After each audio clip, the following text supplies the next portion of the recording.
భీమ్ ఈరోజు round table సమావేశానికి ఏర్పాటు చేసిన మన పృథ్వీరాజ్ అన్న గారికి హృదయపూర్వక ధన్యవాదాలు. అలాగే ఇక్కడికి వచ్చేసిన పెద్దలకి, రిటైర్డ్ టీచర్స్కి, అలాగే నా యూత్ అందరికీ ప్రతి ఒక్కరికి ధన్యవాదాలు. ఈరోజు మనం స్కూల్స్పై మాట్లాడడానికి ఇక్కడ రౌండ్ టేబుల్ సమావేశం జరుగుతుంది. ఈరోజు స్కూల్స్ అనేవి ఎక్కువ గవర్నమెంట్ స్కూల్లో చదివేది పేద విద్యార్థులు, ఎస్సీ, బీసీ, ఎస్టీ విద్యార్థులే. ఆ తల్లిదండ్రులకు ఈరోజు పని చేసుకుంటే రేపు స్కూల్ పంపించే పరిస్థితి. అలాంటి పరిస్థితులలో ఇన్ని వేల స్కూల్స్ తీసేయడం గవర్నమెంట్కు ఇది మంచిది కాదు. రేపటి భవిష్యత్ తరాలకు ఏం నేర్పిస్తున్నారు అనేది చాలా ఇబ్బందికరమైన విషయాలు ఉన్నాయి. ఎంతమంది అంటే స్కూల్కి వెళ్ళాలంటే బుక్స్ ఇస్తలేరు, స్కూల్ పంపిస్తే టీచర్స్ లేరు. టీచర్స్ లేవకపోవడం, మేము స్కూల్ తీసేస్తున్నాం అనడం అది మంచి పద్ధతి కాదు. దానివలన మనమే నష్టపోతాం.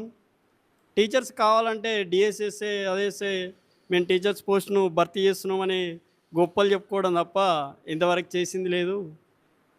ఎప్పుడైనా సరే ఏ గవర్నమెంట్ వచ్చినా, తెలంగాణ గవర్నమెంట్ వచ్చింది, టీఆర్ఎస్ గవర్నమెంట్ వచ్చినప్పుడు కొన్ని స్కూల్స్ను తీర్చిదిద్దినారు. మోడల్ స్కూల్స్ అని, కార్పొరేట్ స్కూల్స్ అని వ్యత్యాసం లేకుండా సోషల్ వెల్ఫేర్ స్కూల్ను పెట్టడం మంచిదైంది.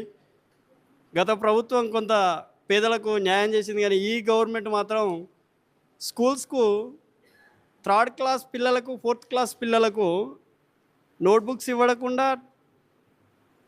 కొన్ని బుక్స్ ఇచ్చి కొన్ని బుక్స్ ఇవ్వకపోవడం ఎలా పోవాలి స్కూల్కు? ఇది చాలా తీవ్రంగా ఇబ్బంది పడుతున్నారు. ఎవరిని అడగాలి? సార్ అన్నట్టు ఎంఈఓ గారిని అడిగితే నాకు తెలియదు, డిఓ గారిని అడగమంటారు. డిఓ గారిని అడిగితే కలెక్టర్ గారిని అడగమంటారు. కలెక్టర్ గారికి అడిగిపోతే ఇక సీఎంని అడగమంటాడు. ఒక పేద విద్యార్థి ఎంఈఓ కాడికి ఎన్నడు పోవాలి, డిఓ కాడికి ఎప్పుడు పోవాలి, కలెక్టర్ కాడికి ఎప్పుడు పోవాలి, సీఎం కాడికి ఎప్పుడు పోవాలి? ఇదంతా చేయడం ఏందని లాస్ట్కు మనం ఏదైనా ప్రెస్ నోట్ రిలీజ్ చేసినా, ఏదైనా చేసినా కానీ దాన్ని వ్యక్తిగతంగా తీసుకొని ప్రభుత్వాలు వ్యక్తిపై దాడి చేయడం జరుగుతుంది. అనేక సమస్యలు ఏ రకంగా మనం ముందుకెళ్ళినా మనకే ఎదురుదాడి అవుతుంది. గవర్నమెంట్ను ప్రశ్నించలేకపోతున్నాం. ప్రశ్నించలేకుండా ఎవరైతే ప్రశ్నిస్తారో వారిని అనగదొక్కి చేయాలని గవర్నమెంట్ చూస్తుంది.